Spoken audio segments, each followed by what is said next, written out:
Okay, well, good morning, everybody from Santiago, Chile. My name is Chris Molinari. I'm the Programs and Communications Officer for Columbia Global Centers in Santiago. Thank you for joining us at this event, The Fake News, The History and Evolution. This is our latest event in the Future of Journalism series, which is being developed between the Columbia Global Center here in Santiago and Universidad Diego Portales School of Journalism, and together with the Global Center in Paris. Today, we're honored to have the presence of two wonderful women. First, we have Andie Tucher, who's the director of the PhD program at the Columbia School of Journalism. She's an historian and a journalist who has specialized in the issue of fake news.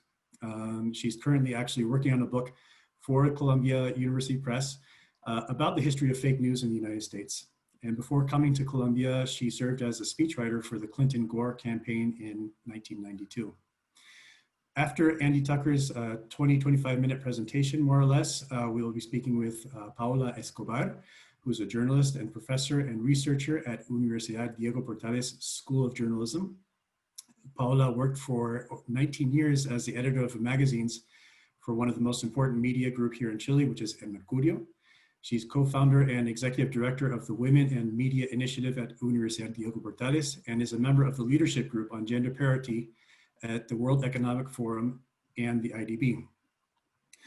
Just a few rules before we get into the presentation. This video will be available, as all our webinars are available, on the Columbia Global Center's website. I am putting the link into the chat right now so that you have access to it. And in the same chat, you will be able to post any questions you have during the presentation. So we'll start out with Andie, who will do the presentation in PowerPoint, and then follow up with Paula. Without further ado, Andie, the camera is all yours. Thank you. Thank you so much for having me here. I'm really pleased to be with you. I'm sorry we couldn't be gathering in person. We were going to try that several times before and it didn't work. I hope someday I can come to your fascinating city, which I've never been to, but I'm happy to have this conversation at a time when fake news gets more and more and more important and urgent. I have to say that ever since I began working on the history of fake news, I have become much more interesting wherever I go. Everyone is concerned about it. Everyone has had experience with it. Everyone wants to talk about its dangers. No one can figure out how to deal with it, even what it means. Some fake news, of course, is silly or harmless or clearly created to be entertaining and make money rather than to be believed. Like this one. Do you see this? Do you see my PowerPoint? No, I mean. No, you don't. I have it on share screen. Let's try it again.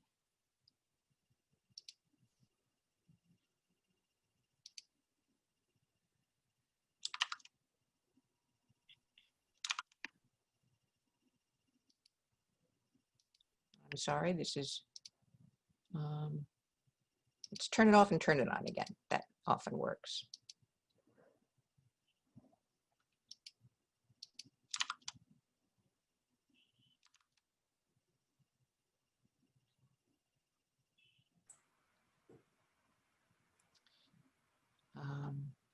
The powers that be must be trying to sabotage your presentation. I think they are. I think they are. This is, now I'm not seeing the share screen.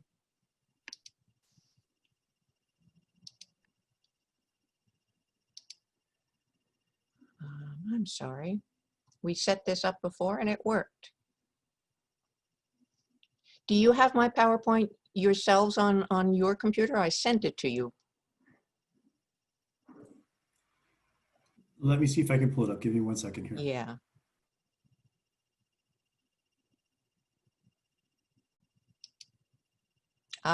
I think I've got it. Yes, you did. Okay, okay. Thank you for being patient. And I'm sorry that, you know, we all should know this by now. Okay. So some fake news is obviously kind of silly or harmless and created to be entertaining and to make money rather than to be believed. But this Bat Boy was featured in dozens of issues of the supermarket tabloids. But most of the time, obviously, when we talk about fake news, we have in mind stuff that is much more troubling, profoundly undemocratic, dangerous, like the activists or the agitators who are trying to influence elections by spreading information they know to be untrue, or the extremist groups who egg each other on with lies about people they see as enemies, crazy conspiracy theories. Fake news often uses the tools of social media, which allows fakers to conceal their identities and reach enormous audiences at little or no cost. There are people who use the term as an accusation. They call something fake news as a way to discredit accurate information they disagree with, which is something that President Trump has done. If there's a Twitter archive of all of his tweets since December 2016, and you can see that 867 times in the past 4 years, which is more than 4 times a week, he has used the term fake news to discredit stuff that he doesn't agree with. And all of this has undermined public trust in even the possibility of truth, which has a lot of serious consequences. We saw it again after the news broke on Friday that President Trump had tested positive for the virus. All over the internet, people have been speculating the diagnosis is fake news. He's not really sick, or he really is sick and he's sicker than they're saying, or it was Joe Biden who gave him the virus, or China who gave him the virus, or even nuttier stuff I don't even want to talk about conspiracy theories, deep state. This was on the front page of a website on Sunday that is generally critical of the president, but after nearly 4 years of deceptions and mistrust, neither his supporters nor his critics really know what's credible anymore. So there's every reason for all of us to be deeply dismayed by this vast world of misinformation and disinformation that we call fake news, and the threats that it poses to democracy and public life. But after spending years now researching the history of the phenomenon, I want to argue that fake news is undeniably dangerous, but we also need to pay attention to what I'm calling fake journalism. Most of my work has focused on US journalism, which developed in ways that are at first quite different from much of the rest of the world. And I'm inviting you to consider the paradox that the way that real journalism evolved in the US encouraged the spread of fake journalism, but it also offered important weapons against the spread of fake journalism. And we'll go into that in a bit. As some other countries in the world have been turning more and more toward the US model of objective, professionalized journalism, they too are facing the same dilemma. But to begin with, for the first 200 years or so, starting in 1690, US newspapers were not producing fake journalism yet because real journalism hadn't really been invented yet. I want to emphasize that newspapers have always been essential tools for the working of democracy. They've always been critical for informing citizens about public questions. That's why the First Amendment to the US Constitution was intended to protect the press from outside influence or pressure. But in the 1700s and 1800s, when many US citizens had very little access to other kinds of printed matter, newspapers served all sorts of other purposes at the same time. Newspapers didn't look like, and they didn't work like the papers we're familiar with now. They did not have trained reporters. They did not have press passes. They did not have codes of ethics. They did not have protocols for checking facts. And along with the news, they printed all sorts of other stuff: jokes, tall tales, poetry, short stories, recipes, traveler's letters, all sorts of entertaining fare. There is no such thing as objectivity in this era. Up until about 1890, many papers were owned by political parties, and they were known for being ugly, flatulent, crazy in arguing in their partisan attacks on the other side. No one bothered to publish local news that everyone already heard from their neighbor. You got instead little bits of information from faraway places that were copied from other papers closer to the source, which is seen as perfectly normal. I mean, maybe it's a sort of aggregating, but it all could make it feel pretty remote, almost like a fairy tale. This is from a Pennsylvania newspaper. In the corner, if you have your gallery view on, I made a star next to Pennsylvania, where this originated. It reported that a Virginia paper reprinted a letter from a man in Illinois who heard it from a military messenger about a battle with American Indians that might have happened, and no editor worth his salt is going to go on the record acknowledging, claiming that he got it all right. If it's true, it's important, but I have no idea if it's true, even though I'm your newspaper editor. In the 1830s, the penny press is born. This is cheap and lively newspapers. They're intended to make lots of money for their publishers by appealing to a mass readership. And in the big cities particularly. And the editors quickly figure out that a good way to grab the mass readership's attention and their pennies is to give them fake news, like the story about the inventor of a telescope so big that he can see the surface of the moon and all the weird inhabitants, like men who look like bats and beavers that walk upright. There's also one about the balloon that flies across the Atlantic in 3 days. Of course, at this point, no balloons had ever flown anywhere across water like that. The point, though, isn't to fool people. No one expected readers just to blindly agree with this because it was in a newspaper. They already knew that they should approach newspapers with skepticism. The point was to open the world of newspapers to new readers by making newspapers more fun than ever, and by inviting the readers to decide for themselves whether or not they wanted to believe what was in the paper. This is not an editor saying, I've done the fact checking, I've looked into this, I know this is true. This is an editor saying, you choose, you make up your own mind. No one is looking to US newspapers to be authoritative or to be truthful all the time. They were supposed to be entertaining and to play with facts. Meanwhile, though, newspapers in other countries, including much of Europe and Latin America, are taking themselves much more seriously. These newspapers tend to be more literary and philosophical. They're often written by and for intellectuals. Their emphasis is on ideas rather than on news or facts. They're open about their political orientation. They're not really general interest publications. They tend to appeal to an upper class or elite audience. Some of them are founded by nations that had just won or declared their independence, and they're eager to proclaim their identities as independent nations and demonstrate their commitment to Enlightenment values. You can see the huge difference between the mission of Chile's first newspaper and the mission of the New York Sun with the story about the telescope and the bats on the moon. US newspapers remain messy and quirky and weird for most of the 19th century. They're filled with fakes and facts. They do some serious, responsible, reputable work. Some of the coverage of the US Civil War in the 1860s was very good, very accurate, very thoughtful. Some journalists are doing the work of advocating for reform, like the strong and committed anti-slavery press. Or they go undercover to expose scandals like Nellie Bly. You can see up above her waving hand inside the madhouse. She went undercover to expose brutal conditions in a mental hospital, in a hospital for women with mental illness. Other times, though, not so much. Some journalists are even talking about how much fun it is to fake. They're using that word, which is not as nefarious as we might think. It doesn't mean that they're circulating a story that China has given Donald Trump the coronavirus. Mainly it means adding juicy details, filling in stuff you missed to make a story more appealing. And lots of journalists think this is just fine. Readers like it. Readers want stuff that's not boring.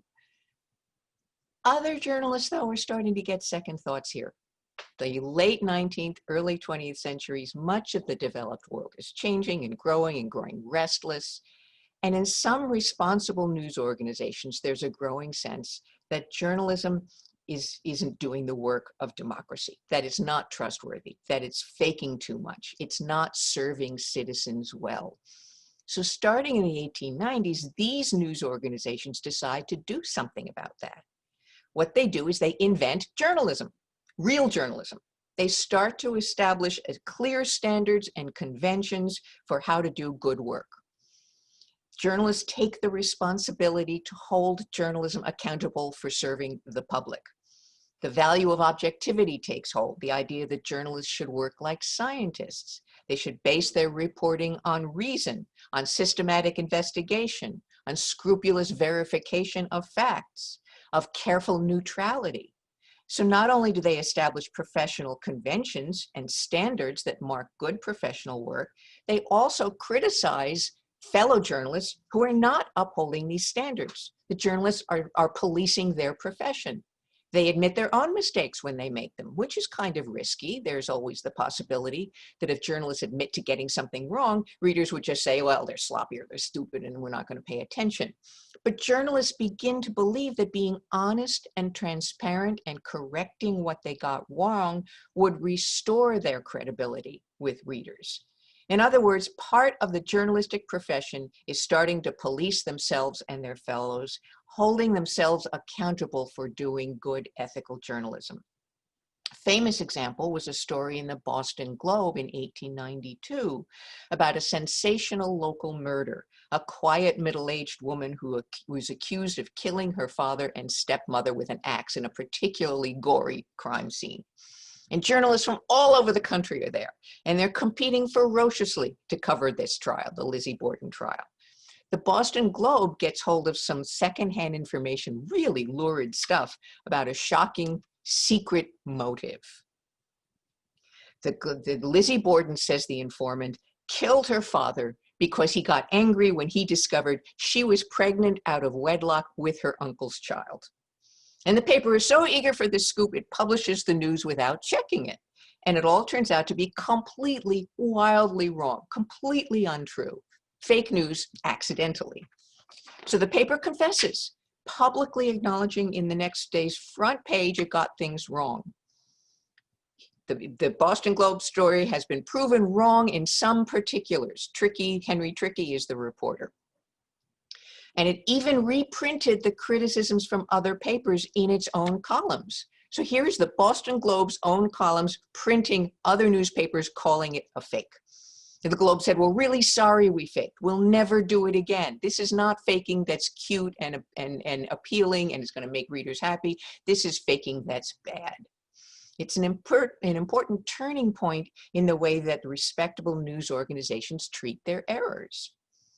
And it made clear that journalistic faking was unacceptable. You could tell professional journalists by their refusal to countenance faking. It's doing real journalism and claiming the right to denounce fake journalism. So beginning in the 19th century around this time, another set of very familiar questions arise, questions that are very familiar to this day. It's the same one every time there's a new communications technology. How can this new thing, this new device, this new process, how can it be used in journalism? How should it be used in journalism? What are the rules supposed to be for journalism? Are they different for the rules for using it for other kinds of uses? How will people know what's true and what's fake if it comes to them through a new technology? Who has the right and the obligation to protect the public from fake information? And how do you know it's fake? And these are all questions that feel familiar. There were three different technologies that were new in the 19th and early 20th centuries, and they each handled those questions in a different way. The first one was photography, which is introduced in 1839. It's seen as magical.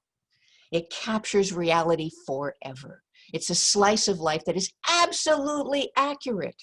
It would change everything. This is the same kind of things you hear about new technologies now. It's going to change everything. The poet and short story writer Edgar Allan Poe said that the photography would produce a more absolute truth.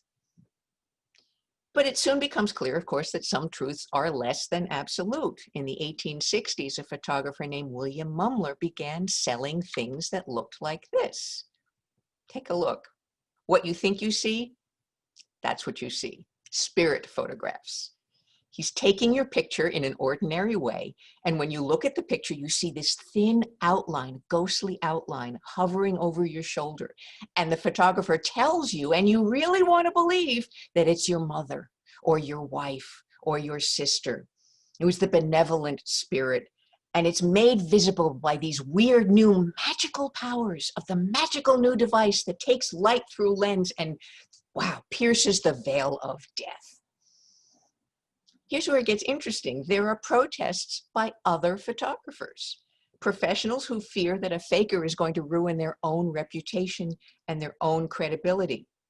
Mumler is tried for fraud, and some of the nation's best photographers attend the trial and testify against him and say, responsible photographers are never going to do this. In this case, he was acquitted. However, the prosecution could not figure out exactly how he did it, and he went back to work. But again, you have another example of the professionals saying, we're going to take responsibility to keep the profession honest. By the end of the 19th century, in the 1890s, there's a different outcome with another new technology, moving pictures, which again seem to show real life in a new way. Most moving pictures in the 1890s were entertainment, pure entertainment, sometimes fantasy. Filmmakers are playing with what's possible. Here's a little clip. It's a GIF that I made, but it's a clip of it shows a man taking his head off, and then they all sit, he lines them all up on a table and he plays the banjo and they all sing. So showing what's possible. But in the 98 and 99, moving pictures also seem to offer something never before possible. They seem to offer a new kind of accurate information about the world, like journalism, to function like journalism.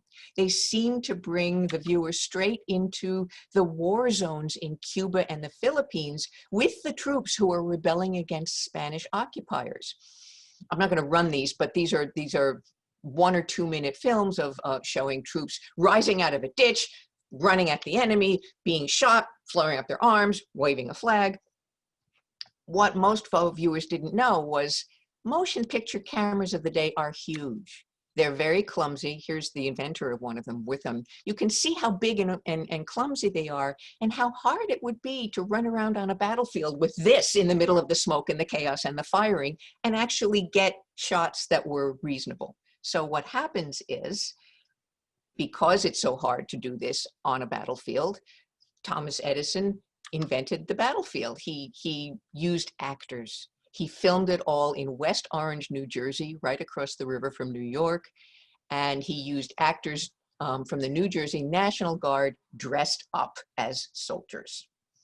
So unlike newspapers and photography, the boundaries between the journalistic use and the entertainment uses are extremely blurry for a long time because there are no professional filmmakers here with the stature to set the rules for what counts as real or to insist that colleagues follow the rules. So for years with moving pictures, people didn't really know what they were seeing. And because it was so heavily an entertainment medium, most people didn't care, but this left misleading impressions. And the third weird new technology with uncertain rules was radio. Inhabited this weird, mythical, invisible realm called the airwaves. In its earliest days before World War I, the military and ships at sea are using radio mainly as a two-way communication device. Nobody is regulating its use. And that attracts a new breed of amateurs and tinkerers known as hams. Most of them young men who build their own radio sets out of scraps of stuff in the garage. And they use these radio sets to create all sorts of chaos and mischief. They interfere with military transmissions. He doesn't look like that's what he's doing, but he might be. Sending out fake naval orders, fake distress signals. So you have anonymous young men darting into an invisible space, pulling elaborate pranks against powerful institutions. That does sound familiar, right? A crisis comes in 1912.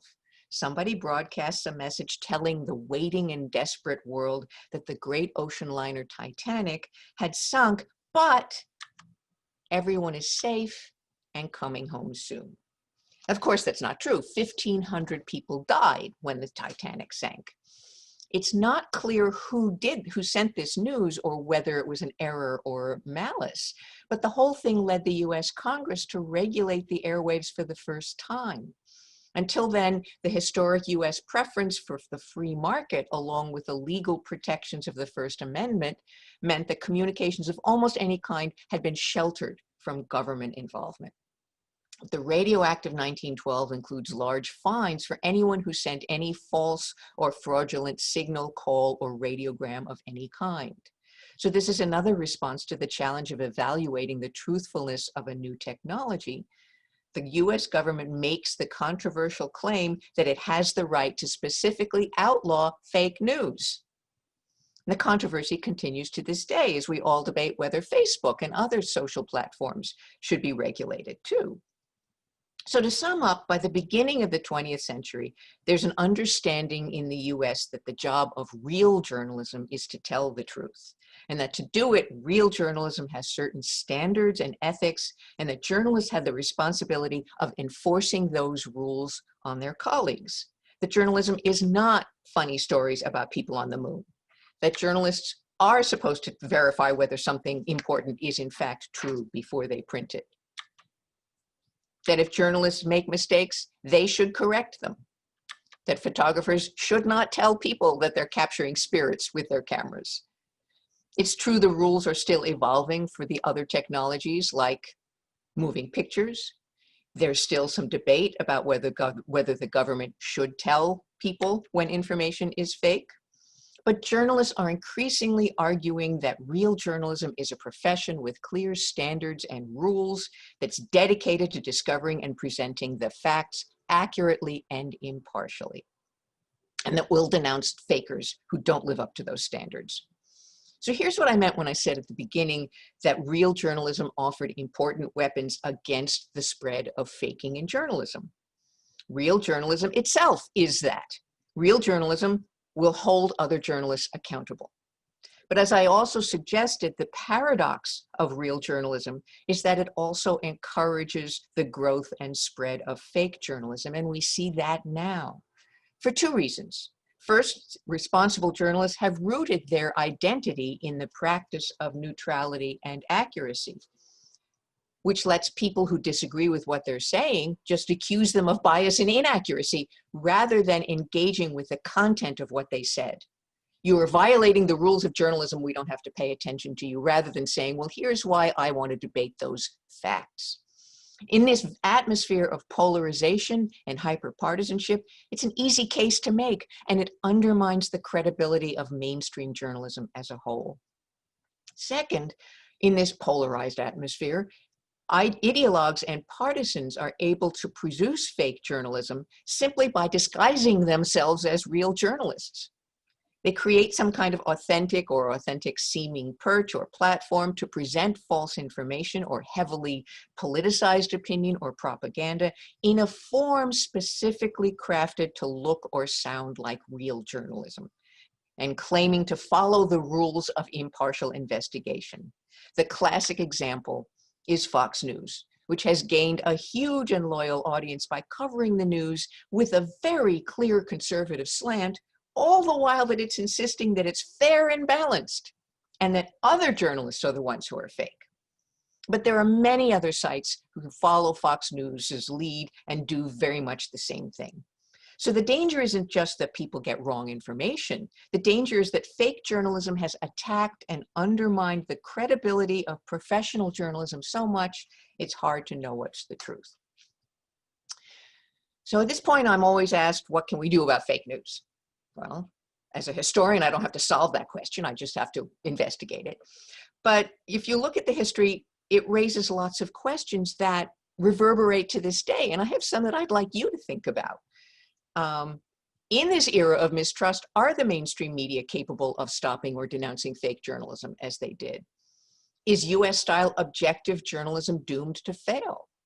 What would be the effect of embracing the long tradition of European and Latin American journalism that does not claim to be objective? I understand that anyone who wants to work as a journalist in Chile must go to journalism school. If you had to accredit journalists, would that cut down on fake journalism elsewhere? Should the government determine which journalism is true? Do we trust the government to do that? Is issuing corrections a professionally honorable thing to do, or does it just give ammunition to fake journalists? Is technology evil? So I'd love to hear what you think of those questions or hear what your questions are. And thank you for listening.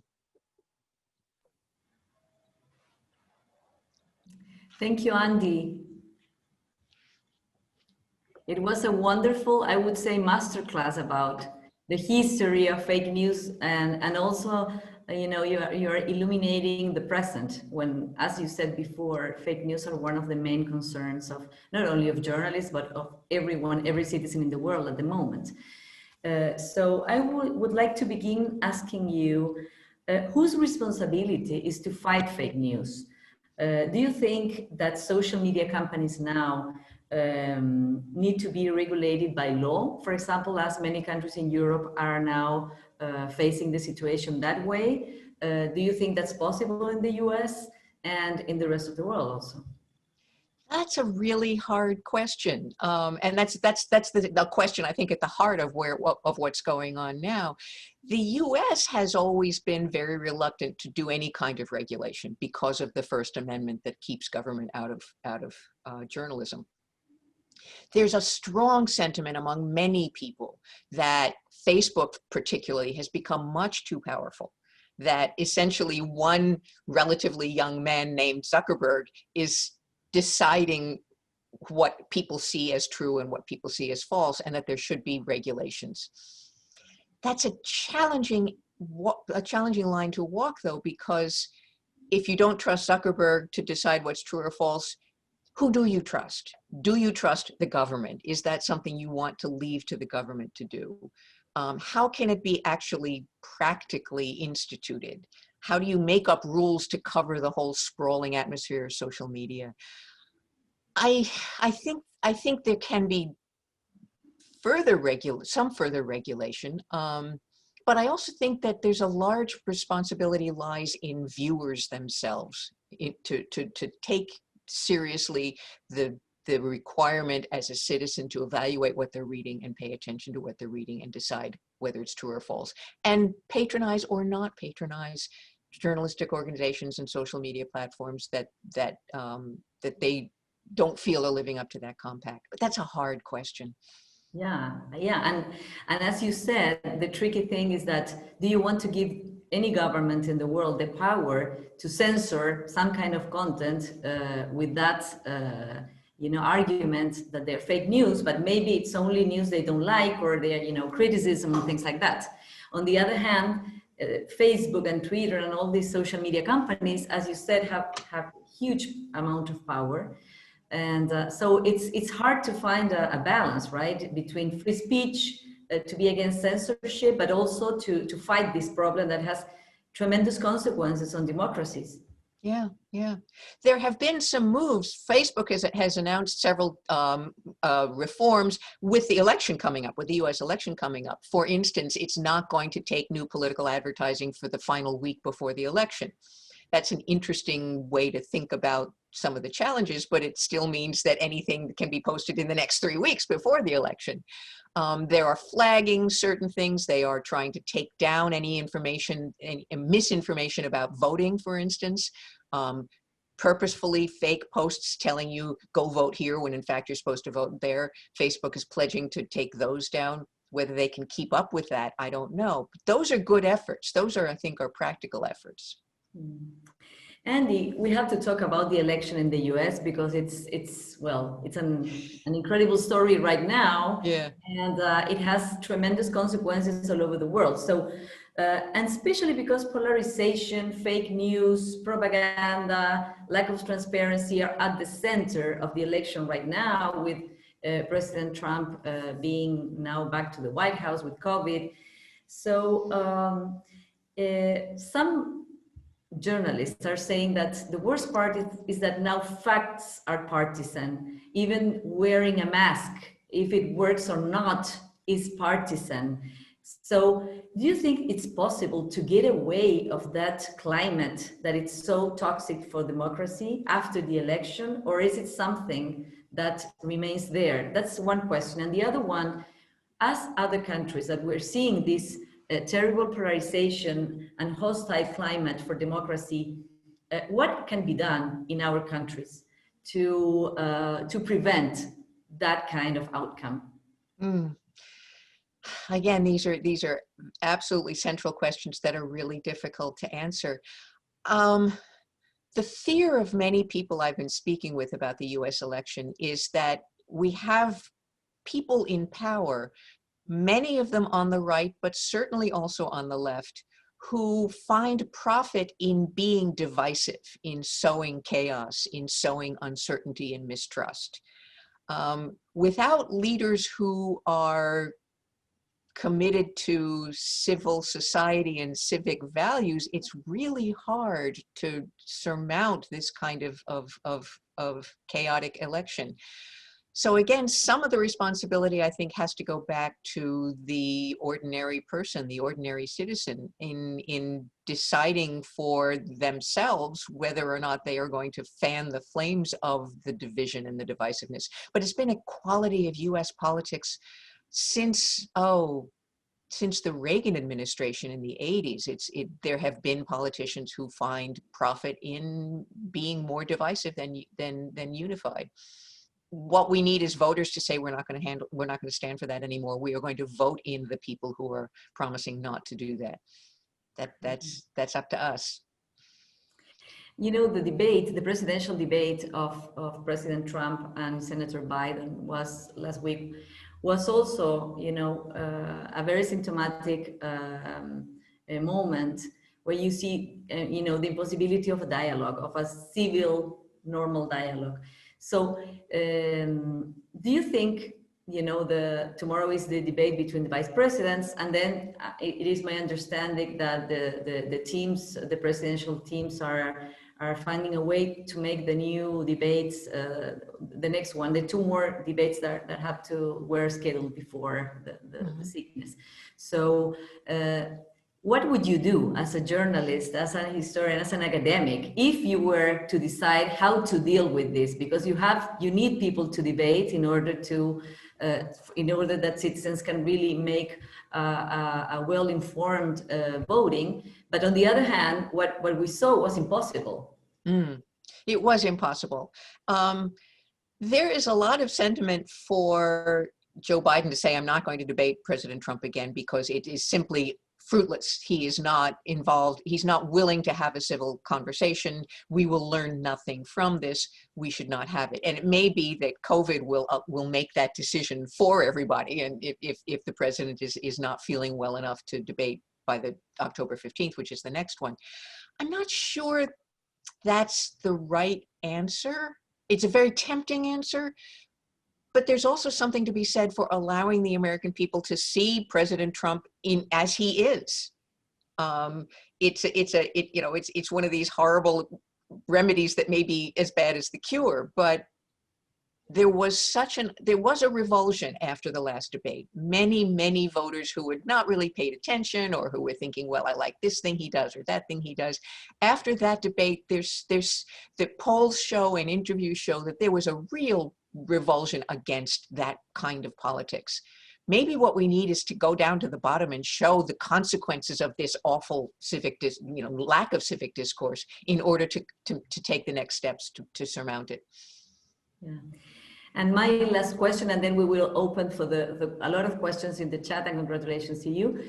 And what can be done when, you know, the first spreader of fake news in this case is the president of your country, and that, you know, yesterday we saw him taking out the mask and saying that people shouldn't have fear of coronavirus, which is, you know, that is false. It's a false claim. Us taking off the mask with other people in a way that it's completely responsible in every, you know, medical truth that we can find. So what can be done in that sense? There are many journalistic organizations that are figuring out how to report on the president's lies and fake news in a way that is journalistically sound, but also very clear. They use words like the president falsely claimed, the president claimed without evidence, the president has been contradicted by experts who say thus. They don't say the president lied. I mean, many of them make a calculated decision. They are not going to use language that is incendiary, that might turn off viewers, readers, and I think that's a reasonable, logical choice. You don't want to turn off people who are going to say, well, they've already judged against him, they don't like him, I'm not going to follow that. There is a value to following some of the qualities of an objective, impartial discourse by using measured language, but that doesn't mean you can't say that the president many experts, public health experts, contradict the president's assertion that COVID is nothing. And to say that very clearly and again in all of their reporting. Question is, people have so many different journalistic organs they can choose. And there's nothing that's going to force people to go read the New York Times' very measured response as opposed to a very partisan Trump site that's going to say, well, it's fake news, it's fake media, they hate him. You can't force people to consume news that is true, but you can make the news that you are responsible for as true and as straightforward as possible. Thank you, Andie. We have two very interesting questions very early at the beginning of the conference, so I will begin with them. Okay. How difficult it is for less informed people to discover fake news? And the other one, what percentage of news is fact-checked? And all these initiatives of newspapers of fact-checking in Chile, we also have them. Yeah, the percentage of news that's fact-checked, a lot of daily news, a very large portion of daily news is not formally put through a fact-checking procedure because there just isn't time. If you're publishing news, especially with the speeded up cycle of the internet, what used to be possible when you had a day between the issuance of every issue, you could take some more time. That's a hole. That's a hole in the fact-checking enterprise. What can be done there is newspapers, well, when I talked about it a little in my talk, the question is, if you make a mistake, how big a deal do you make out of correcting your mistake? And I think journalists need to be upfront and clear. We made a mistake. We are going to correct that. How do less educated people determine fake news? That's very hard. There's all sorts of ideas that media literacy, training people how to understand what's true and what isn't, is helpful. People need to be willing to undertake that study, however. And it's true, there are many people who find their news, who choose the news that gives them, that reflects the point of view of the world that they already believe. Yeah. It is often, I think, true that people who are less exposed to larger and more diverse and more multifarious sources of news, it's easier for them to focus on something that simply reinforces their own beliefs. How to induce them to think about what's fake news and what isn't? I wish we knew. I wish we knew. That's a very hard one. Especially, for example, when this fake news get viral on WhatsApp groups, family groups, or friends groups, and then, you know, the fact-checking work that newspapers do all the time with a lot of effort, well, they are in newspapers or news sites that they don't read, and they don't get, you know, to the family WhatsApp group. So it's kind of two parallel worlds, you know, the spread of this viral fake news, and on the other hand, journalistic work doing, you know, the best to discredit that, but how to make them to build a bridge between those two worlds. Yeah, that's very hard. There's a question from Maria Jose Rasuris. Andie, did you see the Netflix documentary, The Social Media Dilemma? His vision is as catastrophic as the authors. And I think there's a huge controversy between Netflix and Facebook, right? And you know, this being promised or something like that. Yeah, I have not yet seen the documentary. It's on my list of things I want to see. So the general argument of it is that social media is a mess. Is that, am I being correct? Yeah. There is a growing understanding among a lot of people who pay attention to public life that social media is has dangerous power, has an enormous amount of power.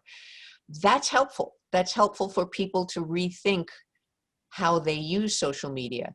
I was reading this morning about a man who had lost his job in the pandemic, was bored, was home all the time, found himself obsessed on social media with the conspiracy theory QAnon, which some of you may have heard of. It's an insane conspiracy theory that you know, I don't even want to broadcast some of what their beliefs are, but it deals with it's very supportive of Donald Trump, and it believes that he's going to save the world. You know, this man talked about how by being alone and depressed over the loss, he spent 8 hours a day following this on social media until one morning he woke up and he thought, this is crazy. And he cut off his social media then and there and said, it can't be true. I'm going to take hold of myself and change. It's a hard thing to do, but it does happen. I think people are becoming conscious of when social media can be nefarious and take over their lives. And it is possible to back out and to change our relationship with it. There's a very good question from René Bon. What happens when fake news are institutionalized in think tanks, using astroturfing to convey fake debates about some issues? That's a good question. That happens more than we know. This is what I mean about fake journalism. Things that have the appearance of following the rules of verification and objectivity, but that are produced by organizations who remain kind of under the radar, and you don't realize that they are, many of them, partisan advocates for a particular cause. Again, this requires people to be vigilant and to be conscious, and it's a difficult truth that a lot of people don't really know how journalism works. They don't know what the rules are for mainstream journalism, so they don't know how it differs from other kinds, from fake journalism, from advocacy, from social media. The astroturfing can be very powerful and very influential. And again, all we can say is asking people to be vigilant and to pay attention and to judge, use their own common sense and to judge whether something feels right and what the source of it is. You need to understand what the source of it is, which takes a little bit of research and takes a little effort. Pascal Bonnefoy has a comment and a question for you. She says, I agree voters should see the president and candidate as he is, but I also question the role of journalists who reproduce Trump's falsehoods as coverage or react to his tweets or even stay and cover press conferences when he's outright lying.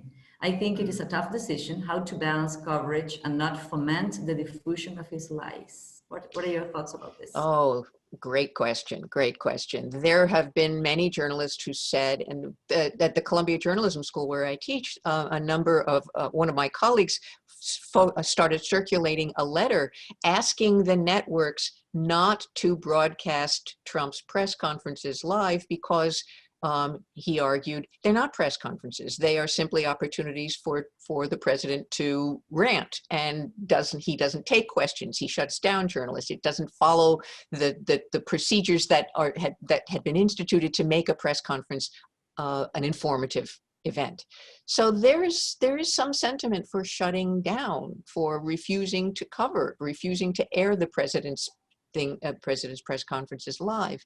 I think maybe a more moderate ground might be to air them, but to fact check them in real time, perhaps with the crawl underneath, to continue to try to ask questions. There are some very courageous and persistent journalists who continue to press the president.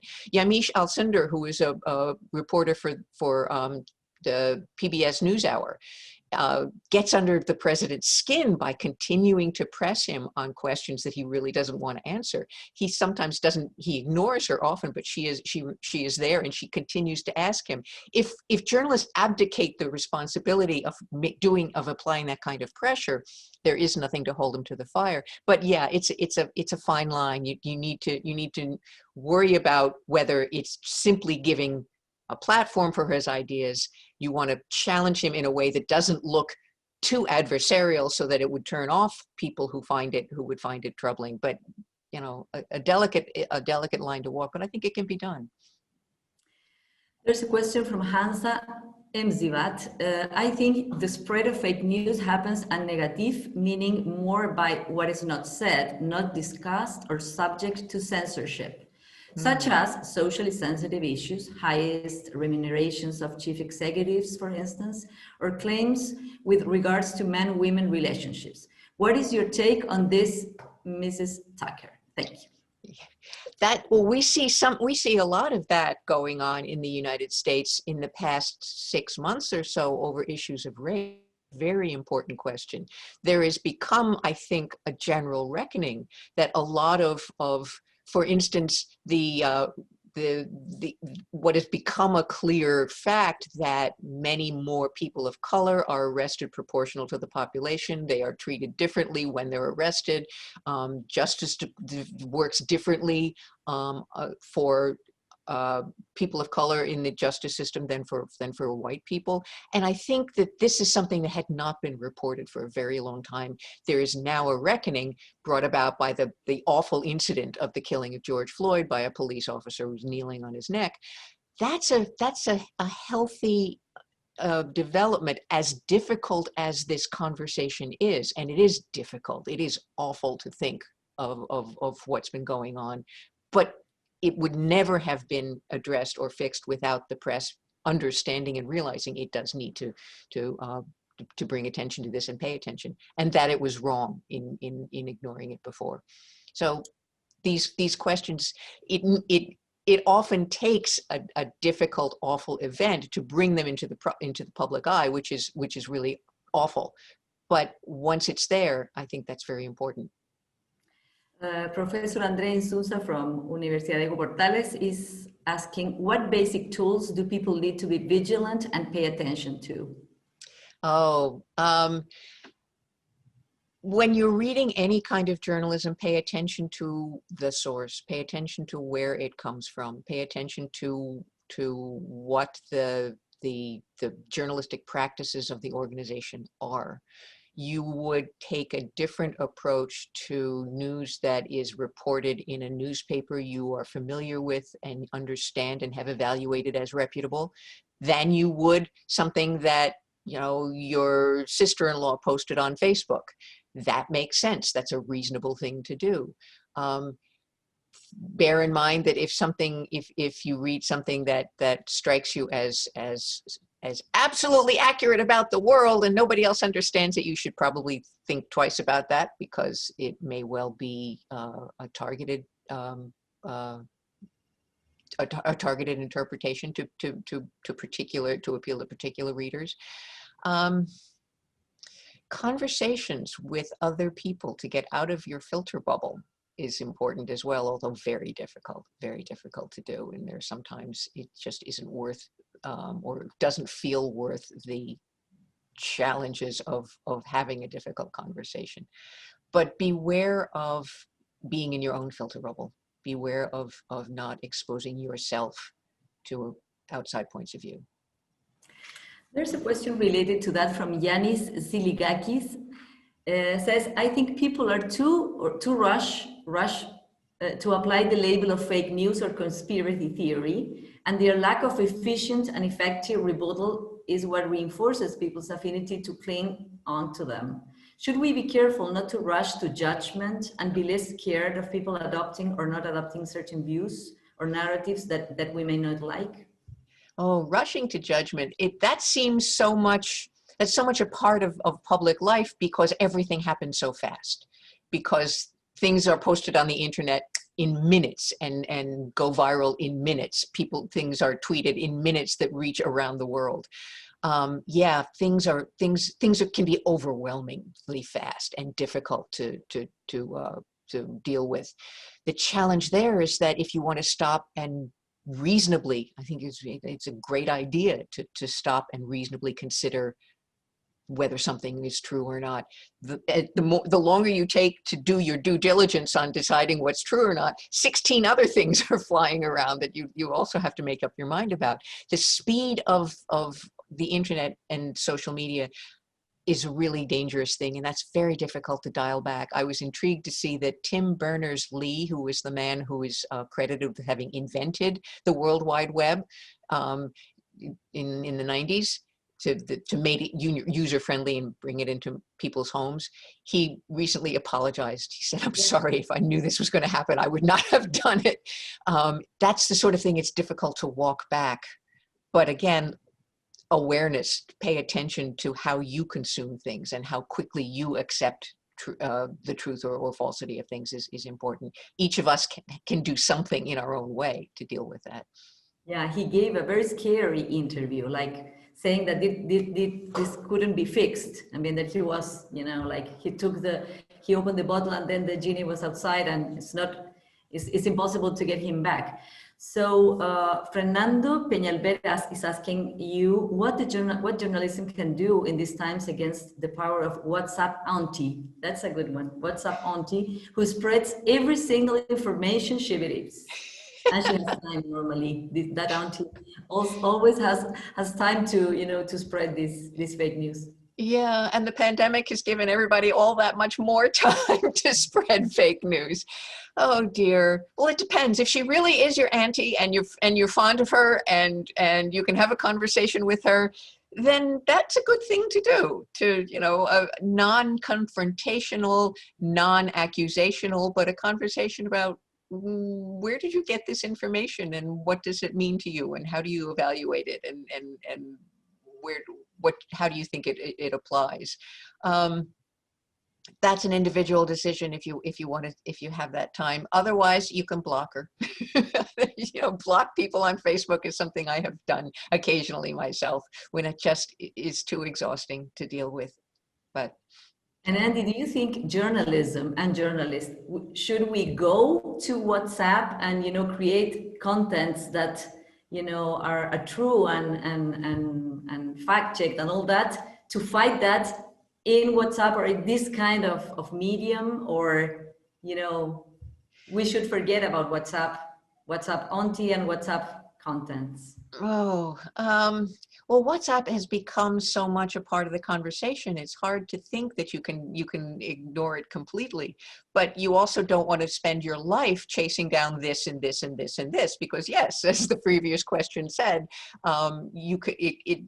it can just suck you right in. There's so much of it out there. I think you need to be, if you are a journalist who covers a particular subject and there is a question that you feel is particularly wrong, or a comment that needs context, and that you feel you can address reasonably without contributing to the noise of a lot of people just out there chatting and chatting and chatting. That's the challenge. The legions of unverified, just sort of random chat on something like WhatsApp is overwhelming. If you can contribute something reasonable to the dialogue, by all means do it. If you're just adding more noise, maybe not. Yeah. And I want to ask you about the coverage of today in your country related to the health of the president, which is something very, very difficult to, you know, make a distinction between, we can say fake news if the president is saying that he's cured from COVID, or at least it's confusing information, and especially not only what he's saying, but his doctors. I mean, it's a very confusing situation, and it's a very relevant issue. It's not a private one. The health of the president and the health of the candidate for the presidency, it's a completely relevant and public issue. So what would be your advice to your colleagues in the US dealing with this, and, you know, having, as you have all the information and the reflection and the knowledge about the spread of fake news, how to deal with that? It has been head snapping this past weekend to try to figure out what's going on. One of the sad parts of this is that we watched the briefings by the president's medical team, by the president's staff, by the chief of staff, by the press secretary, and we don't know whether to believe it or not, because there has been so much misinformation from the White House. It is, I think, important for us to hear from Trump's doctor standing on the lawn in front of Walter Reed to explain why he has approve the president for release. But it's also important to talk to Dr. Anthony Fauci, who has become a trusted source on questions involving the pandemic. He has not examined the president. He can't speak from the personal experience of having examined the president. He could tell people the general course of the disease, how what we know about the president's responses fit in the general course of the disease. So we are not relying solely on sources that are self-interested and often not terribly trustworthy. We can't block those completely, but we can complement it with information from people who truly are experts and know what they're talking about. Yeah. Well, we are on time. Thank you so much, Andie Tucher, for being today. It's been an honor to talk to you, and hopefully we will see you in Chile anytime. I would love to come there. Thank you for this opportunity. I always enjoy talking about this, and your questions were really good. So I appreciate the invitation, and thank you for coming. And thank you all for attending today, and see you next time. Bye. Bye.